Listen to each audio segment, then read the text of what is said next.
David, how you doing? Dudney, what's going on, bro? Oh, doing good. Better days. Better days today for sure. Good. That's good to hear, man. Well, you are on live. Awesome. Glad to be here. Thanks for having me. Really appreciate it. Man, I appreciate you taking out the time. So welcome to the David Jonathan Perception. I love it. It's got a ring to it too.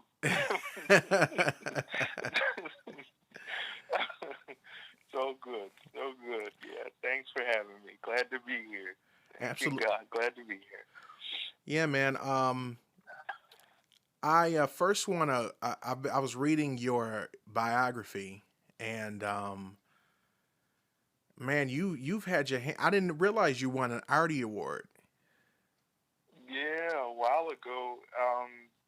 It was unreal. I did a show called The Kaja Fo, which the American version is The Birdcage. So I won a supporting actor in a musical. That was the award that I had won 7 years now.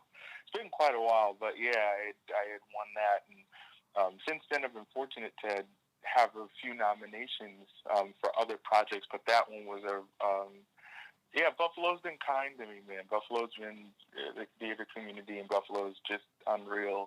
Um, so I'm just super grateful, for it, and just have always kind of took it as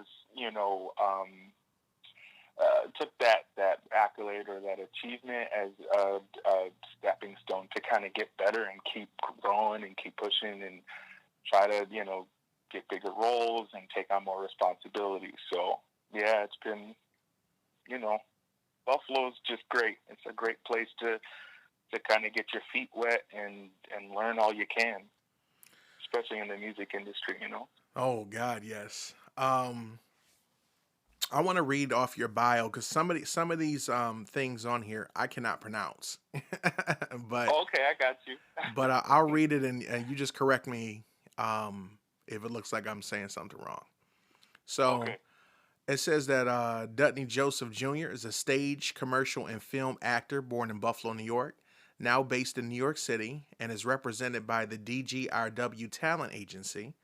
He has performed on various stages throughout Western New York, and a few of his recent credits include the upcoming film Love Hurts, starring John, is it Rise? Reese Davies. John Reese Davies. I'm familiar with that name. Um, Mhm. I didn't know that's how it was spelled. um, Yeah, yeah, me either. Little Shop of Horrors, where you played Audrey too, Yep. Mhm. and that's Yeah, so. we just did that recently in October at Shade 710. I did that with it's a cool company starring Buffalo where they merged Broadway and Buffalo talent. So I was myself and the guy who played Mushnik and the three like Ronette, Crystal, and Chiffon, the street urchins. We were all Buffalo actors, but the rest were Broadway actors, which was cool. Oh, that's amazing. So that's why Yeah, I it was said it cool. to go through your bio is very interesting, and I'm gonna explain to you after I read this how close how, how truly close you and me are more connected in more ways than one. Mhm. um, Rest of this says okay, you have played Audrey 2 with starring Buffalo. Then I see credit for Angels in America with Second Generation Theater. Yep. Mhm. Spam a Lot, where you played Sir Galahad, You got it. Yep. and that's with the Kavanoki Theater. Yep.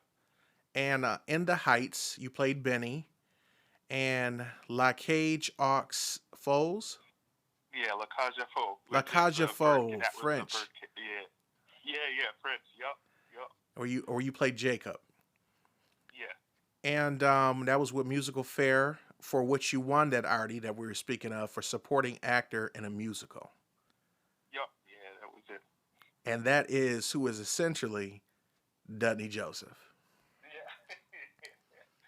Yep. Yep. Thank you, God, for just blessings and opportunities. Yeah, for sure. Now, the thing I wanted to talk to you about, I know we have so much to talk about. We don't have to talk about everything. Because I mean, in the future, I would love to always probably have you back as a guest. But um, the way that you and me met was very interesting because Hmm. I think at the time you were looking to do a concert of songs that were your favorite Broadway tunes. Yes, for For, my 30th birthday. yep, Yes. for your Dirty 30. Dirty 30. Yes. And Yeah, it was I was trying to put something together for my 30th birthday and needed was trying to assemble a band together, and just I remember things just weren't working out. Venue wasn't working out. Uh, Musicians weren't really working out. And we connected, and I think from the minute that we had connected, you were like, "Yeah, brother, I'm in. Like, whatever you need, I got you." I mean, I'd already seen you play and knew all about you because your reputation just preceded you. So I was like, I don't know if he's gonna do it, if he's gonna be able to jam with me, but I'm praying, and you just stepped in, and I remember telling Harry Grazier, who was doing keys, that you were on board, and it was kind of like this elephant had just got removed from our chest, knowing that you were on board because we knew we were in good hands. So, but I didn't know that you had such a close tie to musical theater, which was that's something that shocked me. You knew all of that stuff already. I know that. I was shook. That's the crazy part, man.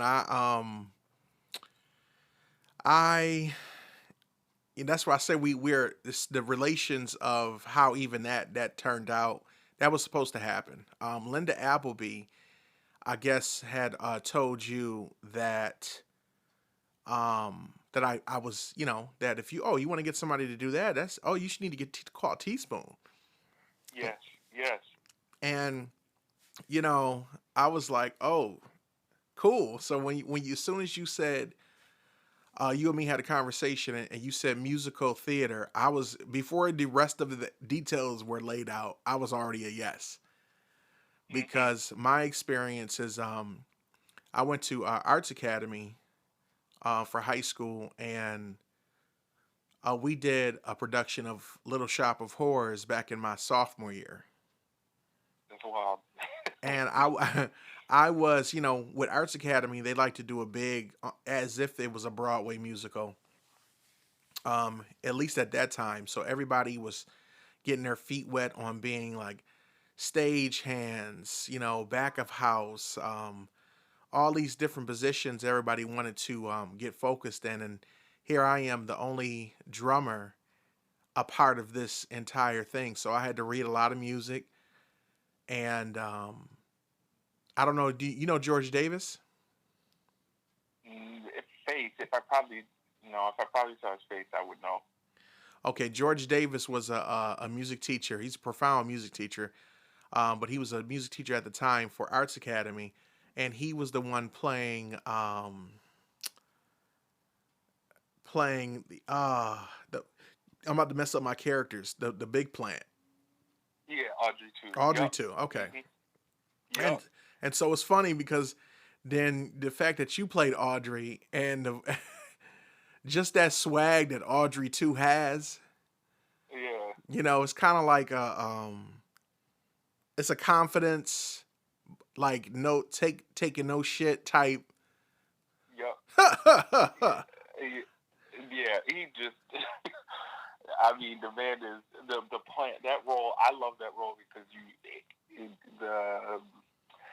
the emotions roll from like this.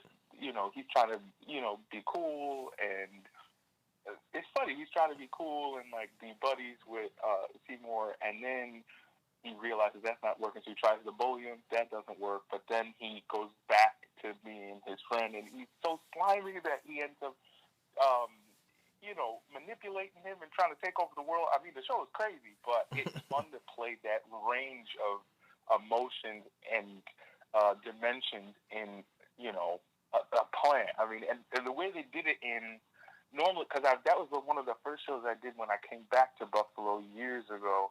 And normally, you never see the person who plays the plant. Like he's backstage on Right. like a god mic, and they've got a puppeteer that does a lot of the acting, and as the plant grows, they add people in costumes to add the physicality to the plant. But in October, they just like gave me a shot, and they let me sit on stage in front of everybody and do the whole thing, and as if I myself was the plant. They put on a fur coat on me when I got big and bad, so it changed the whole thing, which was fun.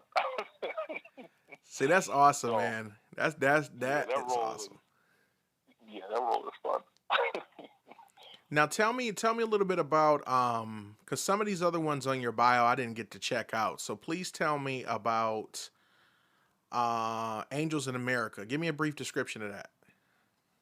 So Angels in America is Tony Kushner's play, and it takes place during the kind of the HIV and AIDS crisis era. The story is of it's kind of twofold.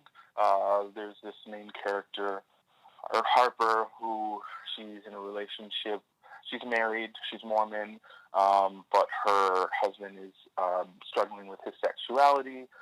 It takes place in New York City, and he's hiding it as like going out for long walks at night, and she's trying to ignore it by self-medicating with pills and stuff like that to try to cope with this new reality because she loves him, and in their religion it's something that they've made a commitment to each other, so they have to remain. So that's the one side of the relationship, and then there's another flip side of the other two main characters, which is Pryor and Lewis, and they're a gay couple, and the one character, Pryor, ends up being HIV positive, and it's the kind of the unfortunate journey from where he first gets diagnosed and then becomes ill, but his partner is unable to cope with everything that comes along with that. So long story short, ends up, kind of just failing him and doesn't care for him and is not there for him, and it's in somehow the way these worlds collide is the Mormon husband of the wife somehow comes in contact with the other partner of the one that's infected, and somehow they get. It's just the story is twisted and but has a lot to say about compassion and perseverance and determination. In my role, I played the best friend of a Pryor who gets ill, and I become like the mediator because I am the middle person between the couple, and I am trying to talk with the partner that's not sick and say, why aren't you there for him? Why are you just turning your back on him when he needs you most? But then also, my character is a nurse in his normal day job, so he's also trying to be as compassionate and care for his friends. So that's kind of where my role played in that in that story, which to me it's like the heaviest thing I've ever had to do. Where I'll tell you that the main character, Ben Moran, who played that role, he had a few tactics to get himself to an emotional state, so in a real place, in order to perform that role every night. And I didn't realize that how much that played a toll on my mind and my spirit. So I found that during that process, I would just be depressed and wasn't able to kind of get out of a funk and didn't understand what it was, but it was because we were just pouring so much into this piece and constantly going through the trauma every night. And even though that sounds scary and sounds bad and unhealthy, it was just something that I grew so much from it. And a lot of us, I think we ended up getting a lot of nominations for that production as well. It was at Chase Smith last year, and that's one production that I think will just keep with me for a while. But we only did one part. We did Millennium Approaches. The play is so long that the first, I think it's almost 3 hours is part one, and then part two is the same thing called Perestroika. So normally people, they do it months apart, or they may do it a year apart. But yeah, we did part one, which was it was something. Did you say that part one was 3 hours? Yeah, both parts. I believe both parts will run total. I think it's like 6 hours. So they even showed it at Regal, like the Broadway production that they had. They broadcast that both parts at Regal, and yeah, it's over 6 hours total of content. I mean, the play is crazy. I mean, every single character. Most of the characters in the show are doubled, so they play. So, for instance, I missed that. I left that part out. Not only do I play the best friend of the guy who ends up being HIV positive, I also play the imaginary best friend of the Mormon wife when she goes on her pill trip. So all of the characters, we end up playing two different people, depending on which world we're in, which is unreal. But I mean, you could see the whole series on HBO. I'm definitely gonna look that up because oh, you should. I would Yeah, imagine it's wild. I would imagine to have to spread yourself that. I mean, if you're doing a play for 6 hours and having to remember all those lines and not even that, but just the blocking of what you have to do Yeah. for your movements, like with your hands and emotions and expressing certain things, that would definitely take a toll with the character that you had to play. I noticed that in a couple different movies, like I don't know if you've seen Philadelphia. Yeah. Um, Similar. Yeah. Similar yeah, story. Yeah. Philadelphia was. I felt like Denzel Washington has so many different layers, Mhm. and so does um, Tom Hanks. Yeah. That telling that story, and when you see what those men have done before that and what they did after, Yeah. it's The just range. so the Yeah. range is so amazing. And so what I'm trying to really say is with that, you know how do you find a place of chill, to come back to being Dudney versus having to take on a role like that for maybe, I would imagine, to be months at a time.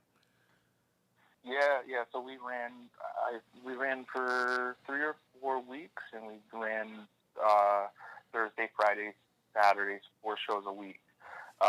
So this is the first time. I want to clarify that we didn't do two parts. So we were fortunate enough to do the first part. So our show was only 3 hours. Hmm.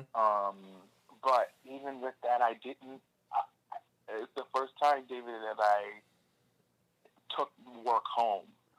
Normally, anytime I do a show, even if it has hard moments, I'm able to just be in the moment, leave it at the theater, and then when I go home, I'm catching up on How to Get Away with Murder. I wasn't insecure. I'm done. I'm like, I cut it off. I'm on to my own thing. But with that one, I tell you, I also work full time in technology. That's my day job, and I would find that during the weekday, come Monday, Tuesday, Wednesday, when I'm off from the theater, that I would sit at my apartment back when I was back in Buffalo and just be down and not want to do anything. And even when work was over, not really wanting, just sitting there in silence, just not understanding why but I was just carrying the weight of that. So I did have to force myself to do things like get out. I remember I'd go to Typico on Saturday and just sit there and have coffee. I could have coffee at home, but I just had coffee at Typico among people and just decided to sit down and drink and eat my breakfast there. Right. To break up, being in solitude and to kind of just be amongst people and share that energy, and that helped me break it. And then once I realized, for me, what I also had to do is separate myself from my co-star, because he's so deep in his craft that I just couldn't watch him go through his process. And I don't want to tell too much of his business, but he's experienced loss at a very early age. Mm-hmm. So what he did was he uses emotional recall. So he almost created like a shrine, if you will, or a remembrance or a memorial is a better term to use, of the people that he's lost, along with um, people that have passed from AIDS, and he created a memorial for them, not only for people that he knew personally, but from all the research he had done. And he sat in front of that, and he'd weep every day. Wow. And we're all in a dressing room, so I was two seats next to him, and I would watch him just stare at the photos and touch them and just go through that every day. And I didn't realize that was something of, like, I'm an empath, and I can't see someone going through stuff like that without trying to take it on. It's just something subconsciously I don't even know I'm doing. So I had to remove myself. So I would just go and, like, stretch down in the main lobby area, or I would listen to music, and just kind of like separate it. And then when it was go time, then I could dive in, and then just close it off, once the show was over. So, but everybody's got to figure out their thing. As the first time that I'd realized I was taking work home. Yeah, I think creatives in general are special people. I think we're all messengers. Yeah, I agree. Because I think the hardest things that have gone on in life, even if we've never directly experienced them, we have a way of translating that to we translate pain, and even some of the things that we've gone through in our lives, we use that to channel emotions, musical notes. I mean, that's the other thing, is you sing. So, Right. trying to, be I feel like creatives go through the hardest sometimes things in life because we're strong enough to take it. Um Yes. just because what it brings out of us is just such gold, especially when you have a really good talent about it, not just like a hobby, but when it's actually like your life. Like music theater and music has been your life. So, our minds, we have to be susceptible to those thoughts. And like you said, that was a role that you felt like you couldn't shake because it was one of those, to me, I feel like how you're describing it was such a strong way to influence, people's thoughts and opinions on this particular topic. Correct. And, Yeah. unless you've been through some of them dark places and survived in order to go on, then it's hard to tell that story. I can tell when an actor or actress is very disconnected from their role because I don't feel them, Mm-hmm. you know. Yes. And A real and thing. when I don't Yeah. feel you, I can't believe you. Yep. And so, but I believe you. So, Yeah. I think that's absolutely wonderful. And what I also really want to know is, when are we going to get a Dudney Joseph album? Oh, I don't know. Oh man, my issue is that well, maybe, yeah, I don't know. We're gonna have to pray on it. I don't know. We're gonna have to pray on at it. least at For the least a time being, single. We got to get a single or so. I do produce. So right. That's true. That's true. if you ever want That's to talk true. about it, All right, I'll take you up on that. We work well together, so I'll pray on it a little bit more. For the time being, I'm like, I'll sing for everybody else. If they got lyrics, I'll just have I do some backup. Help them with whatever until I feel led to write my own stuff or sing my own stuff. But yeah, because we'll work on it. man, listen, that night at the Color Musicians Club, man, Oh, that was such a perfect night. It was just, I've replayed that night in my head over several times, over the course since we've done it, and it's got to be what, since a year. it was a year. Yeah, it was a year. Yeah, it was. It was everything. Um, it surpassed anything I could have expected, especially because it's so funny when stuff. I'm telling you, like, especially with that situation, I had something planned, I had something completely different Right. planned, and it kept, and all of the things that I had planned were falling through. And then it was like Linda Appleby coming through to recommend you, and then she's the one who even got us into the club, which it just turned into something I would have never imagined. Um, and yeah, that was that's probably one of the best nights of my life. Um, It was so yeah, good, man. It felt, you know what it felt like. It yeah. felt What? it felt like it had an award ceremony feel. Like we were celebrating Okay. you Yeah, and your love for. but everybody.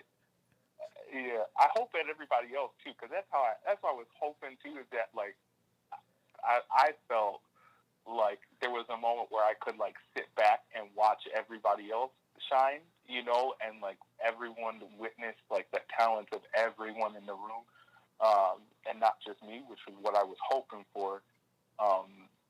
But yeah, I think that's what it was. Is that the award show makes sense because then it was kind of like everybody was on it. And it was, you man. That know? all your singers, everybody Yeah. had their part in, and everybody just erupted and applause and cheering after everybody's performance. And then they really got excited when you got up there. Yeah, they were. Yeah, it was cool. It was the love was just like you could feel it in the room, man. Like that. It was great. It was great. That's why, to be honest, I thought about trying to maybe before I left. I thought, oh, maybe I should do something again. But to be honest, I'm glad I didn't because it's just one of those moments where it's just like it was perfect, exactly how it was, and just to hold on to that memory is enough. Because you don't need to go back and revive it, everything. Just keep it how it was and just carry that memory with you. So That was it was wonderful, great. man. It really was. Now when did you move to New York City? Was it shortly So thereafter? yeah, so I unofficially moved in Labor Day weekend. My aunt is here, she was in Manhattan, who was just so gracious to help me. I kind of explained to her that I wanted to give this thing a shot. What happened was I should back up. The months in May and June, I found it's called the Growing Studio, and it's a company here in New York City. They specialize in workshops and classes for artists for all different mediums. So for dance, commercial, film, musical theater, TV, tons of stuff. So I had done a Hamilton workshop with them, where for a few 4 weeks I had worked on Hamilton material with them and got to work with you. It's like pay to play, so you pay to work with the music director on Broadway and the resident director on Broadway, and they coach you on the material. They find a track that best suits you, and you work on that material for a set of 4 or 5 weeks. So I did that, and a friend of mine suggested that I should go through their showcase, and the showcase would be kind of the same formula where you would go in for 4 or 5 weeks, you would work on material, but then the difference would be in the last 5 weeks you would perform for agents, talent agents in New York.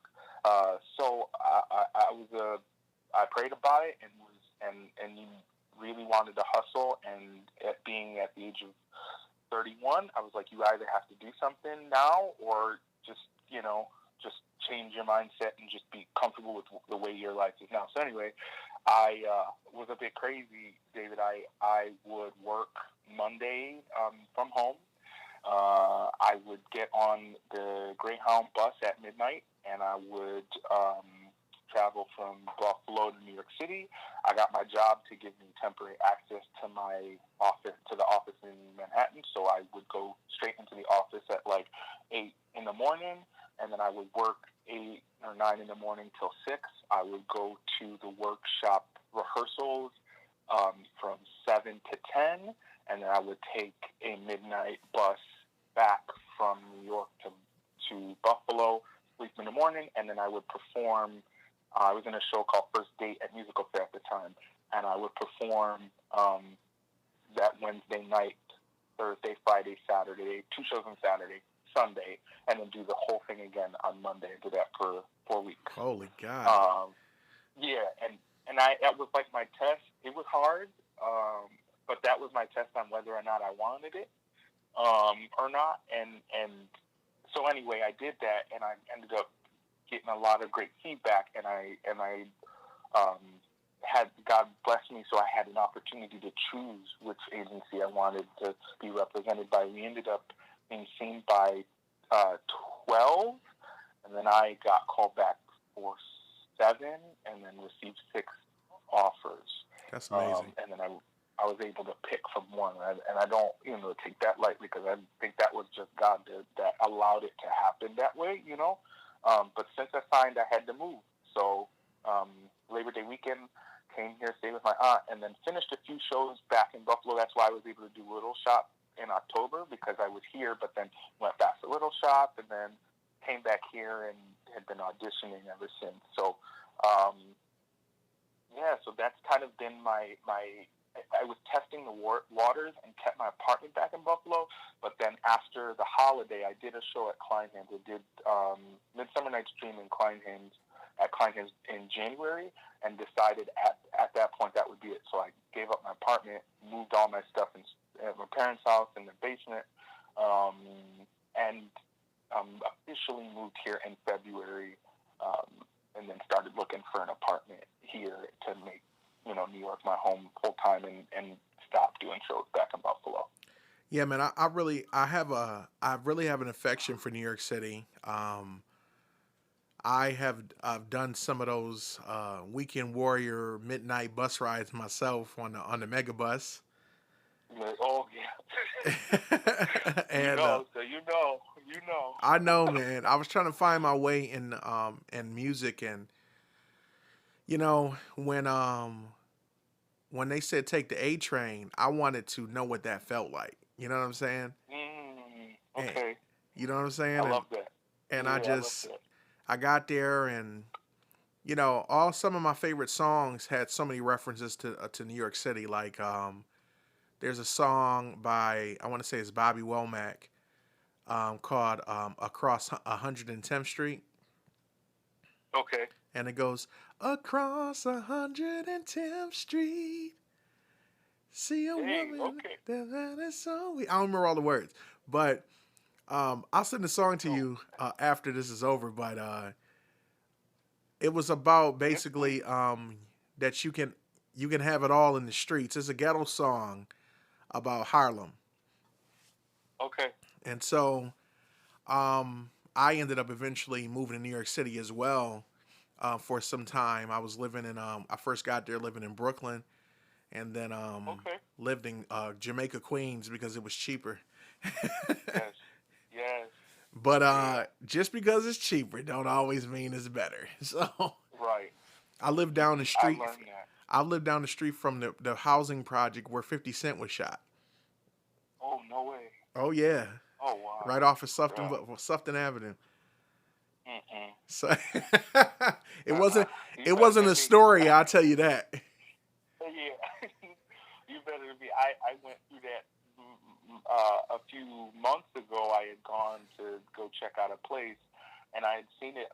It was listed on the listing sites, like whatever, for quite some time. I kept seeing it, and the price was good. I mean, it was like $900 a month or something like that, and it had a balcony, and the bedroom is huge, and the living. And I'm like, why? This listing has been up here for months, bro. When I tell you, I went down to that neighborhood, I was stepping. It was like The Walking Dead. I was stepping over people to get in, and I said, okay, now I understand. Like as you just said, cheap does not necessarily mean good, especially here. Man, I'm telling you.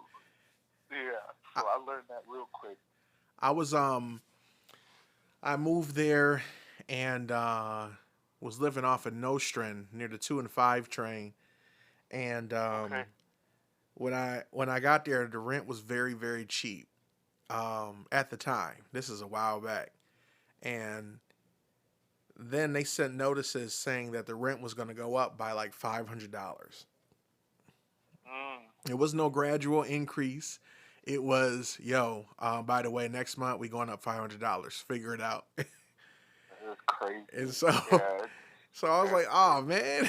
So then I had to move, and yeah, I moved to Queens, and oh man, Queen. Listen, that's one thing about New York City. It'll make you or break you.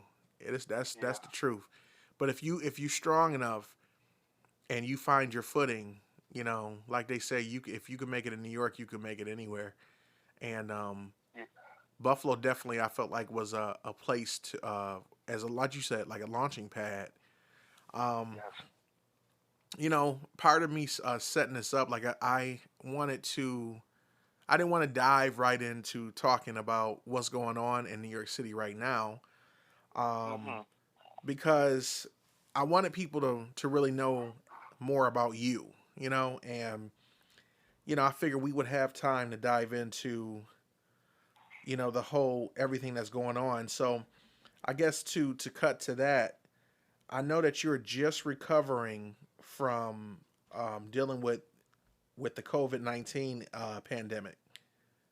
yeah, And can you yeah, just briefly just tell everyone what it's like it's consumed every part of our entire life now.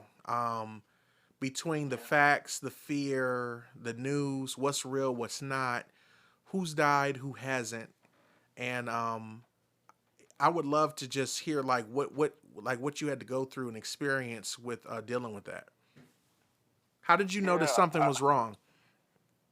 So it started. The fear started here because, like I said, I'm staying with my aunt, and there's also another lady here as well. So there's three of us in the apartment. And I'd say so. The week of the Monday, the 23rd, it started with my aunt. She was experiencing just it was off. I remember her mentioning like she had pain in her ear, loss of taste, loss of smell. And the one day I remember she had asked me to come check on her because she wasn't doing too well, and she was going through cold sweats and just a whole bunch of symptoms that just didn't make sense. Um, so that was the kind of first alarming thing that happened here. And then through her expressing her symptoms, we realized that the other lady here, same thing, fatigue, loss of appetite, cough, started to have, at the time, didn't know she had a fever. Um, but just all of these things were happening. So that was Monday to Wednesday. So then Thursday, I will say when I got here, I don't know what's wrong with me and my body. I get sick all the time. So when I first officially moved back in February, I had both strains of the flu a week apart. The first week I woke up in the middle of the night. I went to a practice room to rehearse on something for an audition. When I came home, I woke up 2 o'clock in the middle of the morning and was like sweating and just didn't feel well and realized that I had the flu. It subsided. I took NyQuil, whatever, slept it off, was fine. A week later, everything was fine. I was feeling good. The following week, had this crazy, nasty cough thing that came about. Went to the doctor. They gave me some strong antibiotics. I was all good. So what the first sign for me was that Thursday, the 26th, the cough came back out of nowhere, and that scared me because everybody's associating the sickness with a cough, and I'm like, okay, that's weird. Well, let me up emergency, let me up zinc, let me take Zicam, echinacea, all the things. Mm-hmm. So I did that, and then Friday woke up, and the cough was still there. But then all of a sudden, I kind of felt off. Like I don't even know how to explain this. It just felt kind of like I was working. I still had my day job. I was working, but I was like, man, if I could just lay down for a second, I think I'd feel a whole lot better. And that normally doesn't happen because in my job, I'm just doing a lot of work, email communication. So there's not anything really exhausting me, really, that I would need to lay down like that. So I kind of pushed through that Friday, and something just like I felt like I needed to clean because we were all sick. That I was like, you know something, I should go through and clean. So I bleached the floor in the kitchen, bleached the bathroom, cleaned everything. And I only bring this up to say is that I made a big mistake because while I was cleaning, I was not wearing a mask. So anything, I realize now that anything that was being, like lifted up, I was inhaling. Right. And I think that's what ultimately did it, because then Friday woke up with a pounding headache. I was sweating like crazy, and I couldn't move. Like I didn't really make sense. I couldn't really get up to do anything. It took me like an hour just to like sit up, really. And then something just said, I had my thermometer because we were checking on my aunt to make sure that she didn't wasn't running a fever. And then I checked my temp, and at first it was 99. And then I said, okay, well, we're going to wait like 30 minutes or 40 minutes, check it again. We did. It was 101. Then we checked it again in another 30 minutes. It was 103. And by that time, I will tell you that my mind left me. Wow. I think I full-blown panic. And then I started to feel weird breathing things. And I do think it was an anxiety attack that was happening at the time. Mm-hmm. But I just didn't know. I didn't understand because, mind you, I had left this apartment, so I didn't go outside. I wasn't running up and down. I had been taking everything seriously. So, but it's inevitable that in such close quarters, if someone is sick in the home, we all are going to get it, especially because I think we didn't understand or weren't really taking the necessary precautions of like cleaning door handles and just being really precautious in the beginning. I don't think we were really good about that. So I immediately called I called both my best friends, Kristen and Katie, and I spoke with her husband because my best friend Katie, her husband, has worked in the medical field as a PA. So I was like, hey, this is what I'm having, the symptoms I'm experiencing, should I be alarmed or at what temperature? Because I don't remember having a fever as an adult. I think this is the first time I've had a fever as an adult. So I was like, is like 103 really bad, or do I watch it? Or, are we looking for 105? Like, where are we? Like, where's the like danger zone here? So both he had recommended Tylenol and water, and my best friend Kristen, after speaking with her, she had access to someone who is a part of the Buffalo Medical Group who was working in a COVID unit. So it was really great that she was like, hey, no, like, you do need to watch that, stick with the Tylenol for now, wake in the morning, see how that happens, what happens. So I did, and then I will tell you from Saturday to Tuesday, I have never gone through anything like the symptoms that I've gone through before. It was nonstop sweating. My cough was severe. The fever would go down to 97 one day, and then in hours would spike up to 103. It would go from 97 to 103 with no medication. There was a point where I stopped taking Tylenol because you can't exceed a certain amount of, the dose. Exactly. It starts messing with your liver. Yeah, so I stopped taking Tylenol, and I also, my mentality was, hey, you should maybe hold off on the Tylenol because you need to understand what your symptoms are. Don't let Tylenol mask it. That's what I thought was a good, thing to do, because I can't stress enough that, like, I didn't know what was coming, that I'd wake up in the middle of the day and something new would happen. And I just didn't understand where, like all of a sudden my entire, like the back of my knees and my body felt like I had gotten hit by a car. Like I couldn't really like move about. It just hurt to move, or,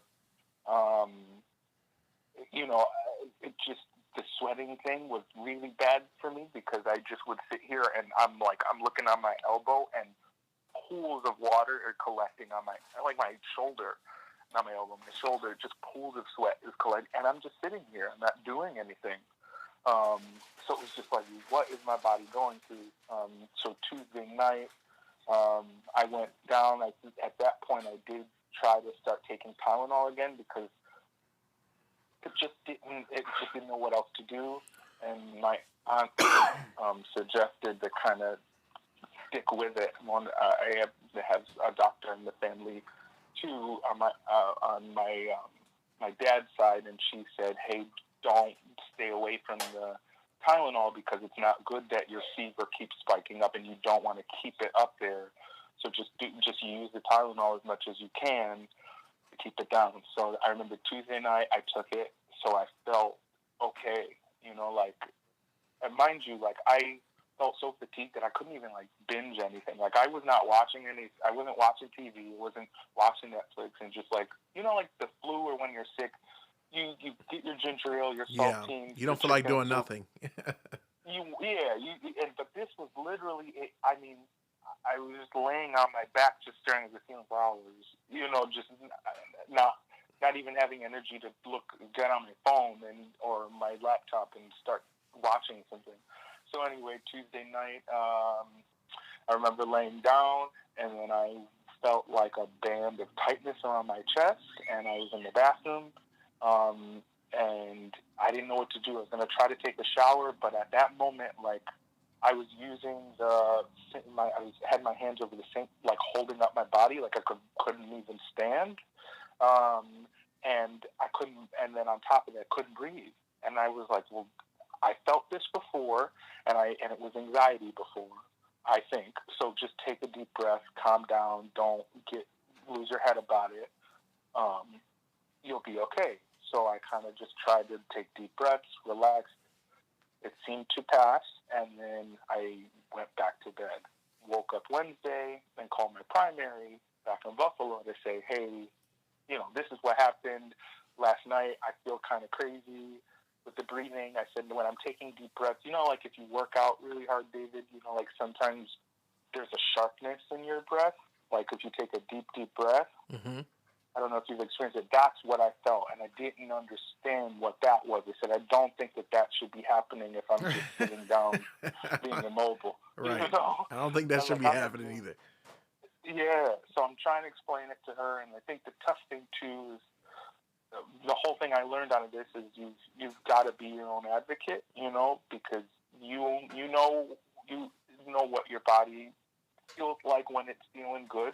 So I think that's the main thing I learned out of this whole thing is to just listen to your body and be persistent and follow that through and don't really let anybody waver you. So anyway, doctor had prescribed a Z-Pack and said if my lung and breathing had progressed, that the difficulty to go to the ER. And then at that time, I had told my aunt what was going on, and she immediately was like, no, you need to go to the urgent care. And I had been scared of going because you know how they say you self-medicate at home or don't come in because you don't want to get anything else. But she kept pushing me and saying, no, you need to go. You need to just at least get it checked out, And we didn't know, though, at the time, our other roommate, Carol, she had gone, and she immediately had to be sent to the emergency room because both of her lungs were filled, and she didn't know. So I was like, and then, through us talking, encouraging me to go, she then found out about our roommate. So then I went. And when I got there, the first thing that I noticed is we were at a 5-floor walk up, and I couldn't. Jesus. Right. Yeah. I couldn't walk down. So I had walked down the stairs, and it was like my breath couldn't catch up with me walking down the stairs. I hadn't even thought about what walking up would be like yet, but going down was tough. So I walked down. I took my time, we were lucky where we live that I am near the urgent care, 2 grocery stores, and a CVS. So it's all on the main block. So I walked to the urgent care, and when I got there, didn't know this, fever was at 103. And that's what's scary is with this thing, you end up living in a certain state for so long, so many hours, that you don't realize what's what because so many things are coming at you. So I didn't even know. I knew I was sweating, but that was normal now, so I didn't even know that I had a fever. So the nurse was like, your fever's at 103, so we need to treat this immediately. So they gave me Tylenol, whatever. And I explained to them, all of my symptoms, and explained to them also that someone in the house we feel had been, infected as well. And so it was interesting. The doctor at first said he felt like it was the flu, that it would be okay, and also with the pneumonia scare, that's something that wouldn't be passed to me at my age. So it was the funniest thing to me because all while he was talking to me about those things and kind of reassuring me, I'm like, brother, I'm telling you, this isn't normal. Like, I'm not going through the normal flu. My breathing is not something is wrong. I don't want to claim this sickness or whatever right. this COVID thing is, but I'm telling you, it's not this normal thing. And I didn't say that to him. I just let him go through the testing, and then I said, we'll figure it out. So the flu test ended up coming back, both were negative. So then that's when he said, okay, you're right. Like, something's wrong. Let's check your breathing because your breathing doesn't sound right. So he's like, let's take an x-ray. So they took an x-ray and then found out that I had developed pneumonia, and then my lower left lung was filling up with fluid. Wow. But the thing that they were trying to do, I guess, is I didn't get sent to the ER. They wanted me to go home with the antibiotics to try to fight it because it wasn't in both lungs like Carol's where she needed oxygen. I didn't need oxygen. I just needed to stay put and try to take the antibiotics to help fight against it. So I started. This was probably the worst of the whole thing for me. What broke me is I left the doctor. I went to CVS, and it's kind of like a war zone here in New York, so things are closing earlier than they ever have before. I think because they're just overwhelmed. Yeah. So when I got to CVS, the pharmacy had closed, so I couldn't get the medicine. But the good thing is that the doctor had given me a dose of doxycycline for my lungs. He had given me a dose before I left. So I decided to just stock up on fluids at CVS since I was there. So I got like coconut water and ginger ale and Gatorade. And the hardest part of this for me was like I'm a big guy. I'm 6'1", 265 pounds. And like an example, I've carried a crib. My aunt had a crib the other day, and I carried it up from the second floor all the way up to the fifth floor by myself. I took breaks, but I'm not, I'm a big old farm stocky dude. I'm not a farm boy, but I'm a big old stocky dude. We the same. Right. If somebody wants us to help move, and they calling you and me. Right. That's the truth. So I'm not really weak when it comes to that kind of stuff. And David, I will tell you, I'll be all right. I'm not going to break down. I could not walk from CVS. I could not walk from CVS to my house. I had 2 bags in my hands of, all I had was ginger ale. Well, at the time I left the ginger ale, so I didn't have that. I forgot the ginger ale. I had Gatorade, coconut water. I had orange juice, and I had canned soups that I had picked up. And I was looking for someone to help me carry the bags because I could not walk down the street. And that's when I realized that something was wrong. And it was mainly that I was out of breath, that I couldn't breathe. So I stopped. I would just stand in the middle of the street and just on the sidewalk and just put them down and just take a few deep breaths. And I did that till I got to the apartment. And then when I got to the apartment, I thank God for my best friend, Kristen, because she kind of helped me through. She happened to call at that time, and I was broken, because I was like, I can't walk, I can't do anything, I I can't walk. I can't carry nothing. Like, is this? It's This really has bad. gotten to the point. Yeah, like this has gotten to the point where I can't function.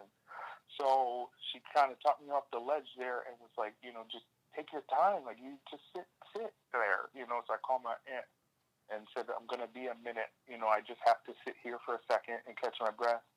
And that was rough. I could only do two landing. I could only do two landings and had to stop because then I would start to like almost hyperventilate that I couldn't get enough. I was gasping for air. So The funny yeah, the funny thing. Well, not the funny thing, but this whole um, I've been very closely watching certain things, but I'll be the first one to tell you is that uh, the media lies so terribly, and mm-hmm.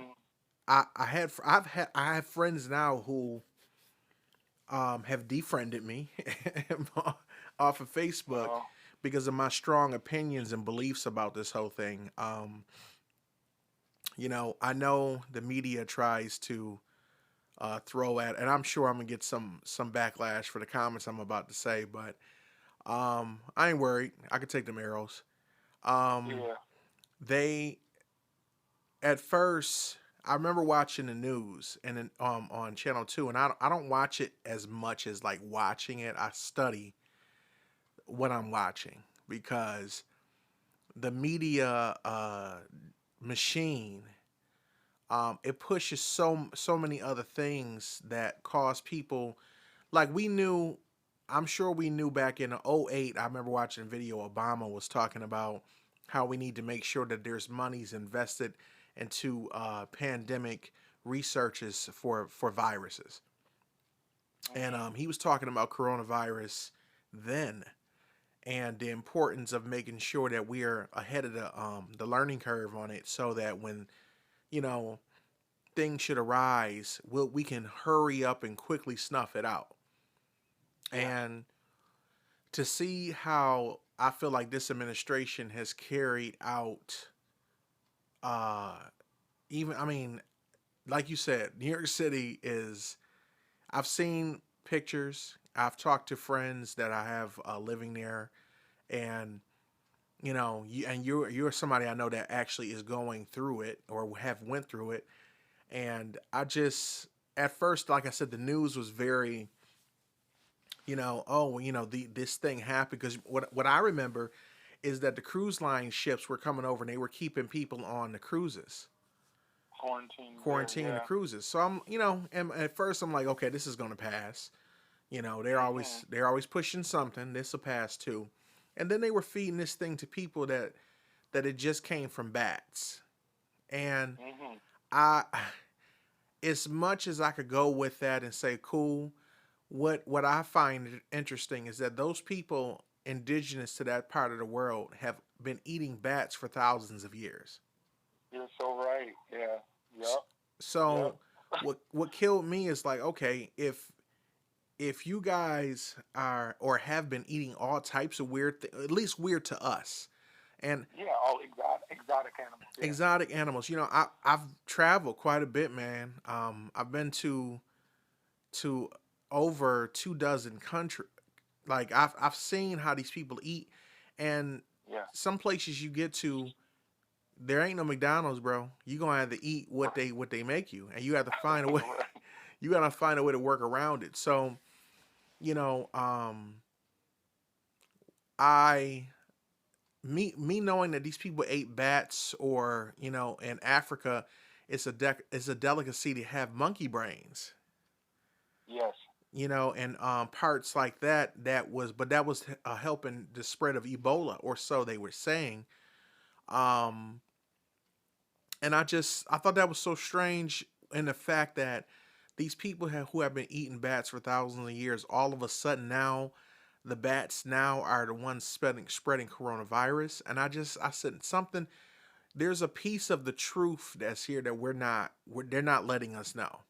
I believe that, and Yes. I'm not really a conspiracy theory person, but at the same time, I do look at the machine, so to speak, as you know the information that they're telling you, because 99% of the news is absolute BS, Yes. and Yeah. the 1% that the trickle down is very watered down. It's like if you were to somebody say make me a picture of Kool-Aid and they don't put no sugar in it. you just Mhm. drinking you just drinking red drink at that point, just red water, or Yeah. grape water, with a slight taste of sugar, but it's going to be much different once you put some sugar in there. So I feel like that's how the news media has given stuff out to people. And then one of my friends felt very offended because he has family in Italy that is going through suffering with this thing too, and he was worried about losing his family to death. And I wasn't minimalizing the death in it, but Right. going back to what the news said, the news then said they all of a sudden I watched them switch, and they went from talking about the coronavirus as normal from October till about maybe 3 weeks ago, 2 weeks ago, Mhm. to saying, "Oh, now we're gonna bring you the facts, not the fear." And I'm just like, what? Like, so that's that. And the same news message that they get is the same message they put out to all the news stations, all the news outlets. Mhm. Yes. And so, you know, um, I find it interesting that it's some countries that have not really been affected at all. It was a rumor report, and I keep saying that it's probably true that in Russia, Vladimir Putin had released tigers onto the street, wild tigers, to keep people in their homes. Oh wow. And so, Oh wow. yeah, it's real. So I said, well, why would he release wild tigers? Because once again, if you fearmonger people into staying home, they feel like it couldn't spread, and then they would just tranquilize the tigers and bring them back to their habitats. Yeah. I guess they had tracking devices like GPS or something on it. That is So, insane.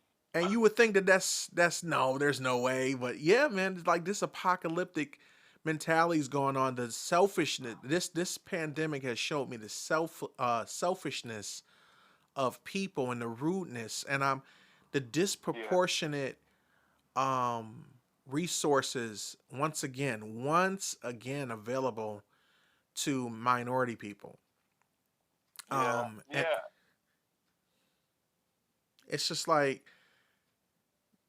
you know, I'm not racist, and I don't come against, nobody. I have a lot of different friends from all shapes, sizes, walks of life, orientations. But I'm telling you, man, like how they're doing the minority, like the whole 14215 area code in Buffalo has been listed as basically like a complete danger zone because the lack of resources, lack of doctors, uh, Mhm. lack of even proper food, you know. And Right. meanwhile, the gentrification continues, Yeah.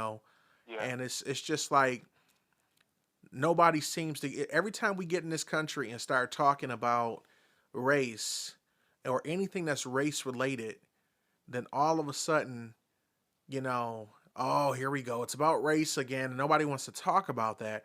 And it always gets swept under the rug. And then, Mhm. it's like, I just noticed certain things, man. People, you ever, when the last time you heard somebody talk about Kobe Bryant? Yeah. Yeah. Yeah. All that stuff kind of just get blown over. But I will, Doctor.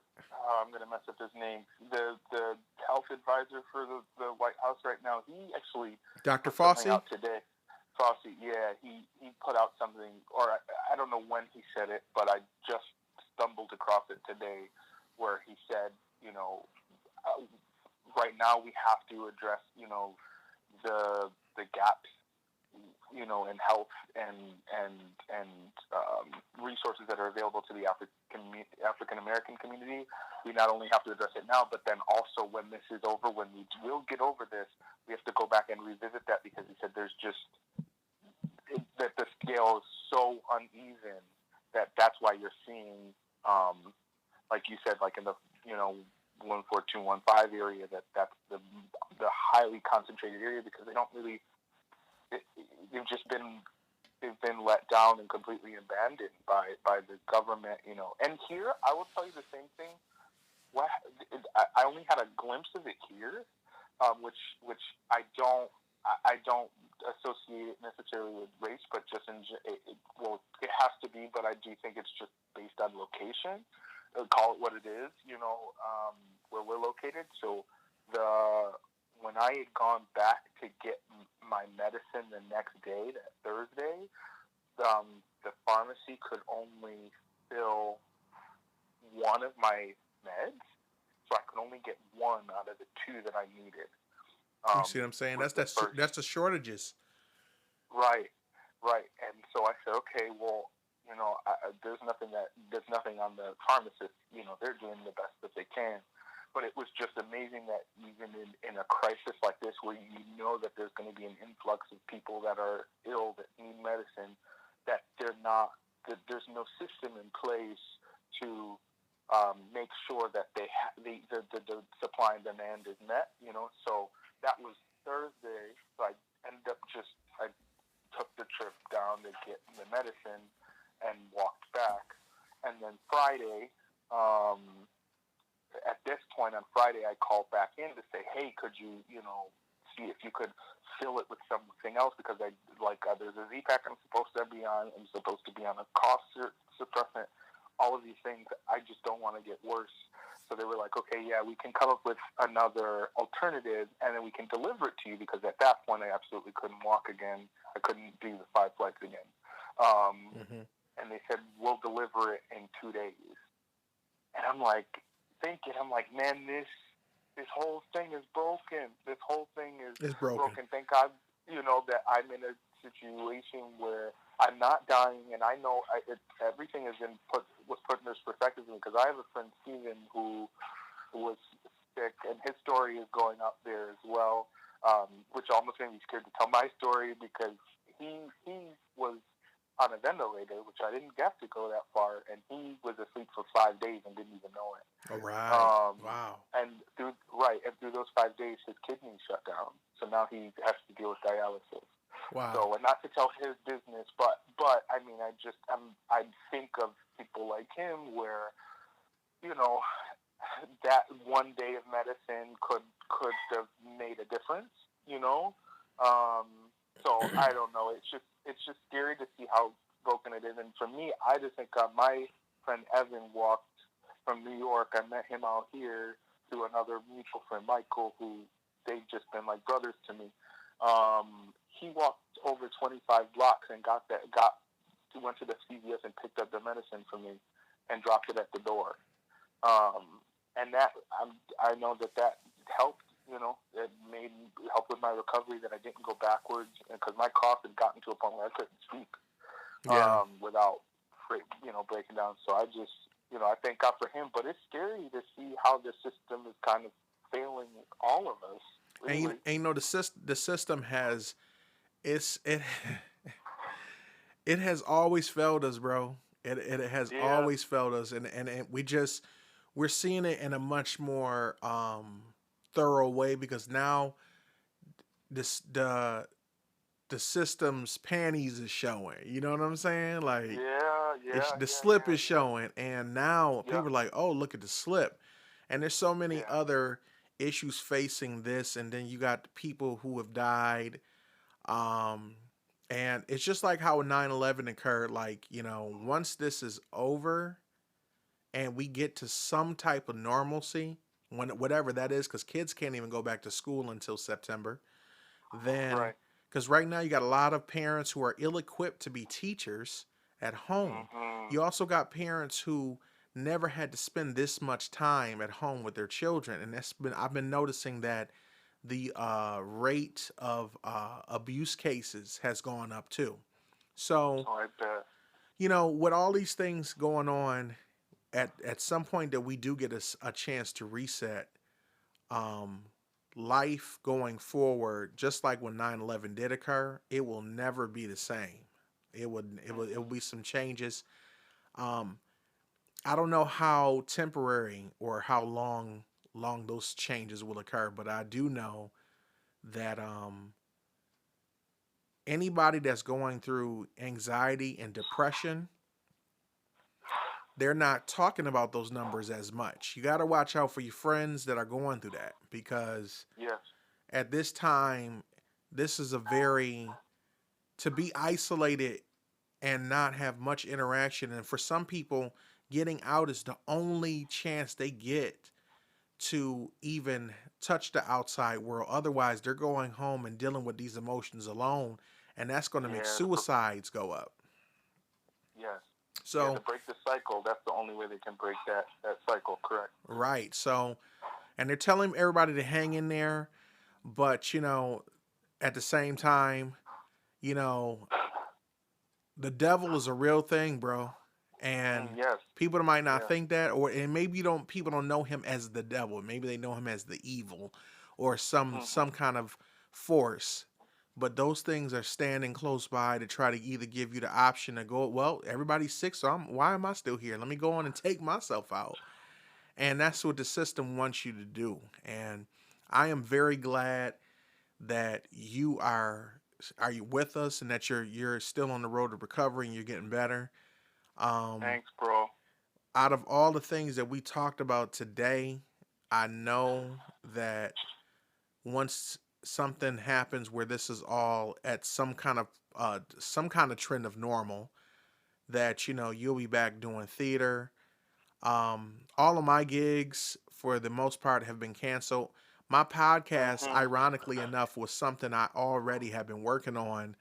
And I was working on doing online lessons. It was so ironic that um, I would end up, you know, Having this much time to really dive in and get it going. Because otherwise, you're booked, booked right. and blessed. You have enough time to be doing all that stuff, man. I'm booked, bro. So I'm booked, and I'm low key booked. Like I put as much as I can up in Buffalo when I can, but you and Right. me have talked about this before. Like I'll be gone, bro. I'll be Yeah. gone. Just do what you got to do, and don't really have time to. Yeah. I'll get on a bus. I'll just get on a bus for shits and giggles and go drive to California just because Yes. I have Yes. no real reason. I'll just get on the bus and go. And I'm like, wow, Yup. that's a 5-day trip. I'll be like, I know. You like, listen. You just got to do right. By the time you sit around and think about it, it'll pass you by. So just get up and do it, and just seize it. Yeah, I think even when we get back to normal life, I definitely am looking at everything a little bit differently. Um, but yeah, it's cool that yeah, it's just you've been afforded this time now to really just dive in and do all the things that some of the things that you otherwise wouldn't have been able to do so soon. You would have had to kind of carve out more time. It would have taken a longer time for you to ramp up and do it. So I think it's amazing that you've been able to lift this thing off the ground. Yeah. Well, listen, man. I've thoroughly enjoyed this conversation between you and me. Same, bro. It's just hearing Yeah. about your life experiences beyond the coronavirus, just everything you were doing in theater that I didn't even realize. Is there any websites or anything that you would like to tell the people to go check out, with anything with you on it, or anything that anybody can see, or how can they reach out to you? Yeah, they can reach out to me through all social media platforms. So Dudney Joseph Jr. on Facebook. Make sure you reach out to Junior. My dad is a friendly guy, but Junior's me. And then I'm on Insta. My Insta handle is Dudster, Dudster 88. So you can catch me there. And then my website is Dudney Joseph, all lowercase one word.com. So you can look me up there. And obviously now, given what's going on there aren't really many updates, but there's still content up there that you can see if you want to check anything out. And then, but I do, because I know this is gonna reach some families. So the only thing I want to thank you, David, for even just giving me the platform to speak and share my story. Absolutely. I gotta thank God, for my aunt that's here, my mom and dad for asking for prayer on my behalf, my grandma, my aunts and uncles for checking on me and praying for me, my pastor, church family, my boss, my coworkers, and then my last set of thank you is my brother Evan, who walked to get that medicine for me. That I just yeah, that just really it's something. It's so crazy when you see how people show up for you. Like, I try to do my best to like be kind and like help people and just be a good person, but like I guess you don't really see how much you impact other people's lives until they show up for you, and that's something that I never in a million years. It's so hard for me to ask for help sometimes, and the fact that I did and he showed up was just I just can't, I still can't believe it. So that's him, and then Kristen Bentley, who just really like was my voice of reason in this thing, because I'm telling you, I've never been. I'm emotional all the time, but I've never been this scared before. So it was just really good to have her there, and also my best friend Katie to kind of do one. My best friend Katie said, "Bro, she sat on the phone with me for 3 hours, just sat there. She's in Arizona, in Buffalo, not able to help her do anything, but just was like, I'm just gonna sit here to keep you company, And that little things like that, like I'm telling you, like you end up just like your spirit, you end up giving up. And I think for me, it was kind of like I can't complain. I made it on the other side of it, but you go through this. The devil is real. It's real, and you go through in your mind. You're like, man, I'm moving my whole life out here to get sick and to get stuck. Like I can't move into my new apartment. All my gigs just got started to get canceled. All the jobs that I just got offered. And that stuff starts to creep in your psyche, and you don't realize how much it affects your actual like wellness. That Right. like I'm not getting better because my mind is so down.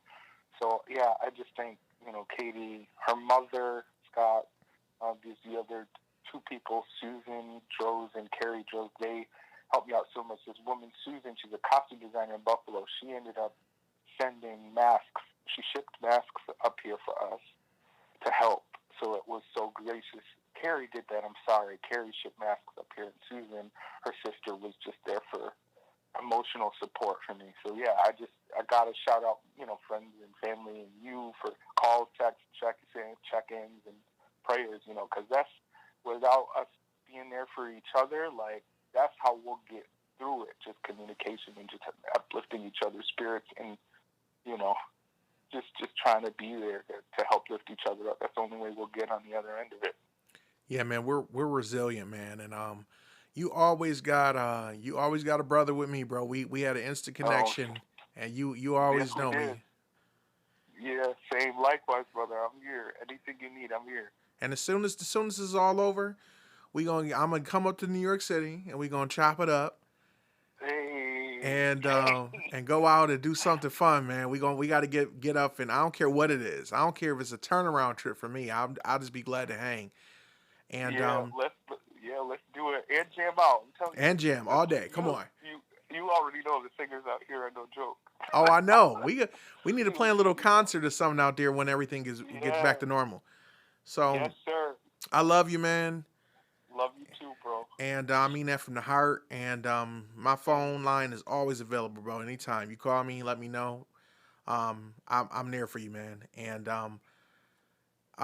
I will talk to you soon. Same to you, bro. Appreciate you. Stay safe and healthy, and keeping you in prayer too. All right, man. All right, thanks. Bye-bye. All right, bye-bye. Well, ladies and gentlemen, that does it for today's show. I'd like to once again thank my guest, Dudney Joseph, for coming on and sharing his story.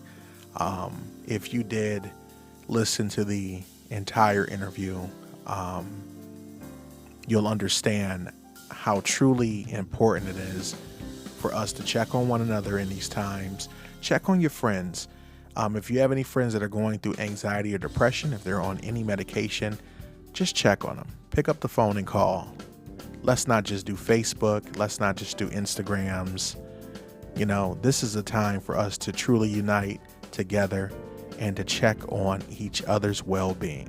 Going forward, I really hope that this is a lesson to us to stay more attached and stay more in touch with one another, that we would appreciate conversations and not just keep acknowledging that social distancing is a thing. Let's try very hard going forward to, even when this thing lifts, to still be there for one another. I'm there with you, and I'm glad that you're listening. I'd like you to all have a beautiful day. Don't worry, the sun is always shining above the clouds. This has been the David Jonathan Perception. God bless.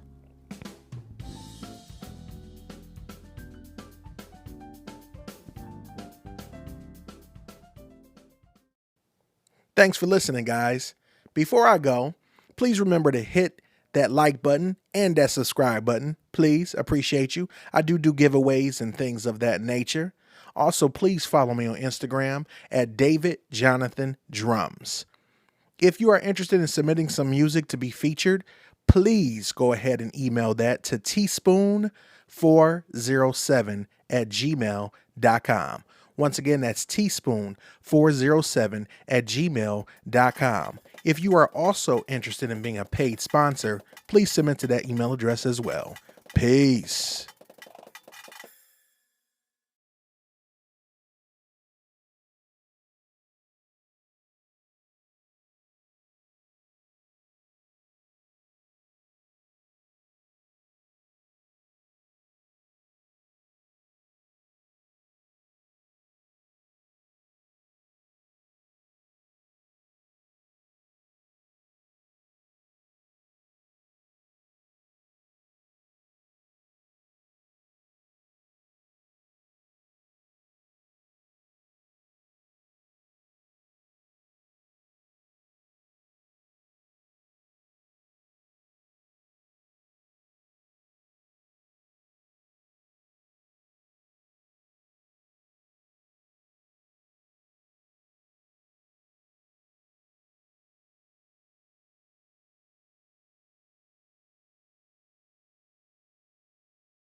Well, ladies and gentlemen, that does it for today's show. I'd like to once again thank my guest, Dudney Joseph, for coming on and sharing his story. If you did listen to the entire interview, um, you'll understand how truly important it is for us to check on one another in these times. Check on your friends. If you have any friends that are going through anxiety or depression, if they're on any medication, just check on them. Pick up the phone and call. Let's not just do Facebook. Let's not just do Instagrams. You know, this is a time for us to truly unite together and to check on each other's well-being. Going forward, I really hope that this is a lesson to us to stay more attached and stay more in touch with one another, that we would appreciate conversations and not just keep acknowledging that social distancing is a thing. Let's try very hard going forward to, even when this thing lifts, to still be there for one another. I'm there with you, and I'm glad that you're listening. I'd like you to all have a beautiful day. Don't worry, the sun is always shining above the clouds. This has been the David Jonathan Perception. God bless.